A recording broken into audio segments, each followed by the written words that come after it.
Hey, Mr. Keller, I'm doing test corrections for exam 11A, and so for number two, the frequency of the waves, which is actually a beat. It's when the two tuning forks are actually tuning with each other. The frequency of that is 1/40 milliseconds, which means that the beat is 25 hertz. And then you take the 25 and you either add or subtract it from the 260 hertz so that they can resonate together.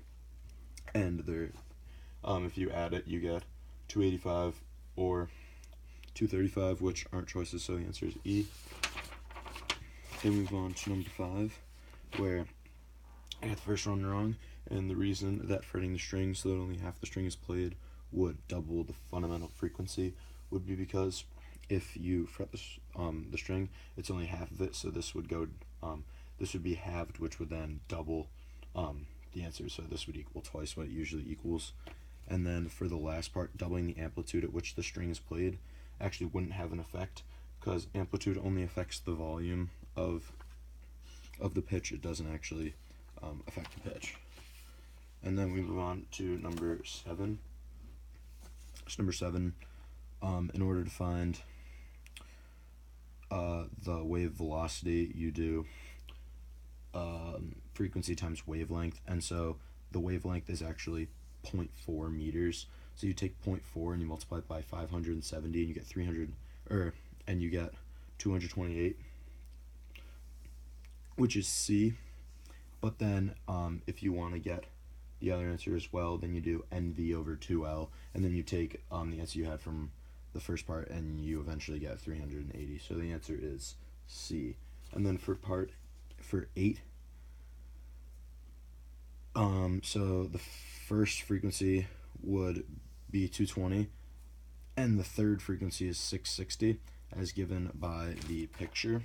So if the first frequency is 220 and the third is 660, it's an open-closed harmonic, so only the first, third, fifth resonate, and seventh, and so on. So the second one actually doesn't resonate, which would be 440, because then if you keep adding 440, you get 220, 660, 1100, and then 1540.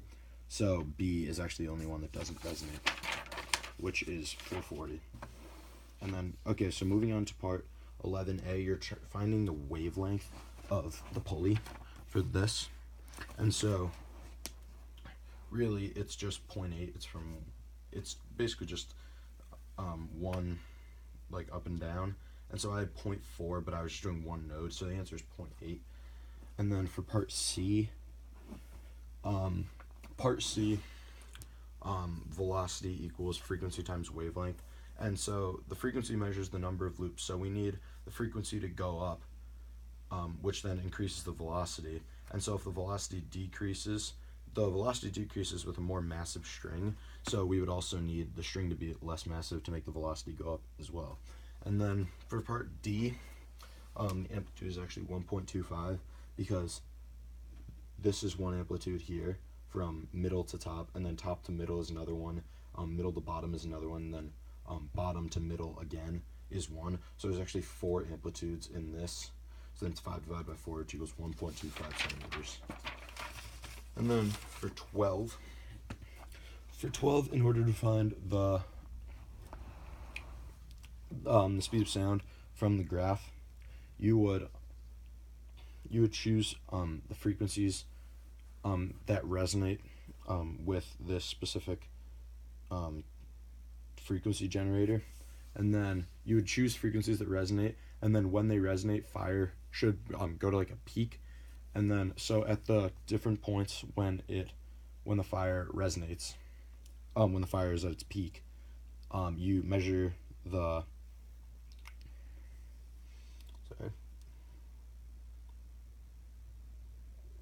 wavelength of the fire, and then you have frequency and wavelength, which is how you get velocity, because